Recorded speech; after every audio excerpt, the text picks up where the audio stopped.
আল্লাহর কাছে সেই সবচেয়ে উত্তম ব্যক্তি, আল্লাহর কাছে সেই সবচেয়ে উত্তম এবং দামি ব্যক্তি যে 5 ওয়াক্ত নামাজ জামাতের সাথে আদায় করে, সেই আল্লাহর কাছে সবচেয়ে বেশি দামি।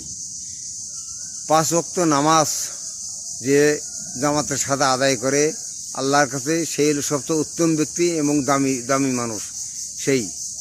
আপনি মুফতি মুহাদ্দিস হয়েছেন, হাফেজ হয়েছেন, আলেম হয়েছেন, আপনি যদি সঠিকভাবে নামাজ না পড়েন তাই আল্লাহর কাছে আপনার কাছে কোনো দাম নাই।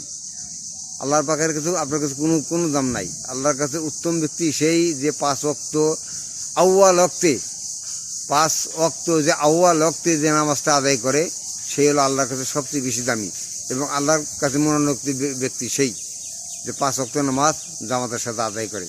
এই কথাটা মনে করি ভাই, আমরা যদি 5 ওয়াক্ত নামাজ সঠিকভাবে জামাতে আদায় করতে পারি, আল্লাহ তৌফিক দান করে আমাদেরকে।